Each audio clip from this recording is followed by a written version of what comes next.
It's a time of celebration. You've been accepted into that group show you've always wanted to be part of. Or maybe you even have the fortune of preparing for your very first solo show. How do you prepare that work so it's gallery ready? Is there a right or wrong way to frame your art? Hi, my name is Carrie, and here on Artist Strong, I help artists like you build your skill and develop your unique artist voice. Today, we're talking about 5 different ways to frame your art. The first step to consider is where you are hanging your art. If it's in a gallery setting, they may have certain rules or expectations for the show in terms of how certain artworks are framed, as well as what hanging hardware is used on the back of the frame to actually hang the artwork.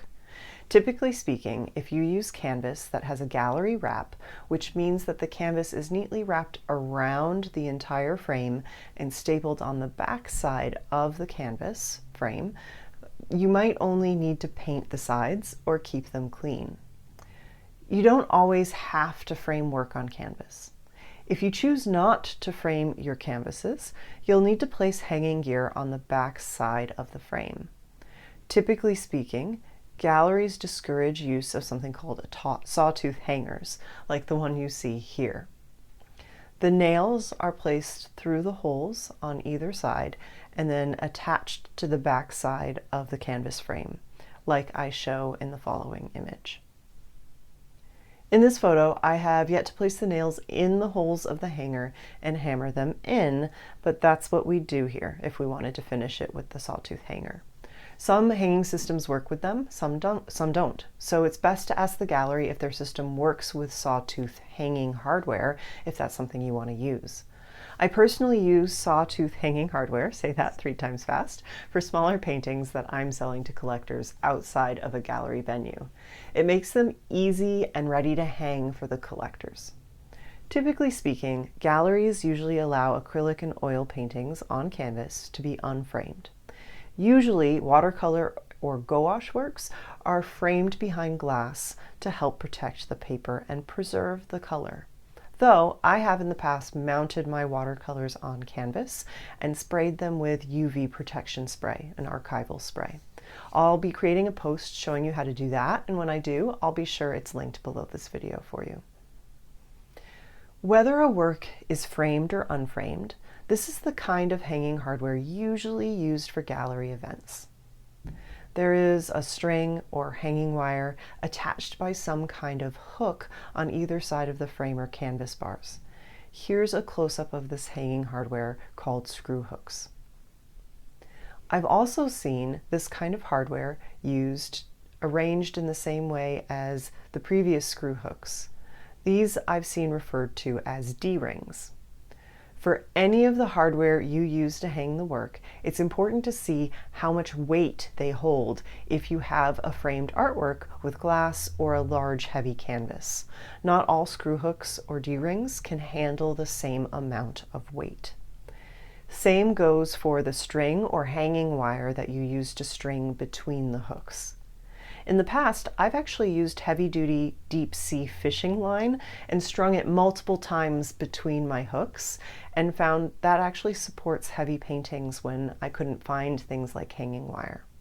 Your local hardware store should have all of these supplies that you need. And of course, if you work with a professional framer, they will do all of this for you. But what if using a professional framer isn't right for you? What are your options? Well, people inside the community came back to me with all kinds of great ideas and strategies, and that's what I'll share with you now. 1. Gallery wrapped canvases.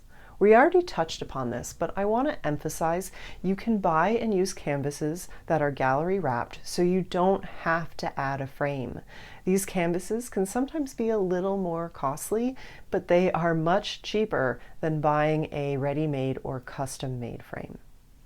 2. Thrift shops. A wonderful alternative to buying new frames or seeking out frames from a professional framer, which can be cost prohibitive, is to look at thrift shops for old frames. Someone in our community mentioned she does this and that maybe sanding them down if it's needed and adding a little paint can look really good. 3. Garage sales. Other people mentioned they go to flea markets and garage sales to look for frames. They will sand them, use wood putty if they need to, and then spray paint them, usually black. 4. Buy moldings. You can go to purchase moldings for home interiors and actually ask them for a small fee to put them together for you. Another example from the community, one of our members wrote, I once bought 4-inch solid oak moldings. They put the frame together. It was 3 feet by 6 feet and the cost was $40. It made a very nice frame and the person who bought the painting still has the frame on it. 5.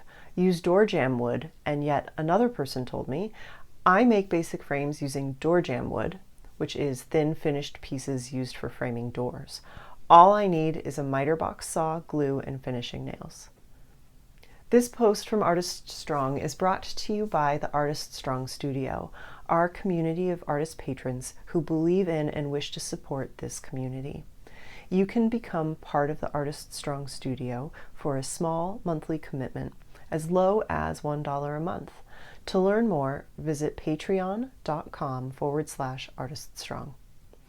A special thank you to current patrons. I couldn't do this work without you and your support.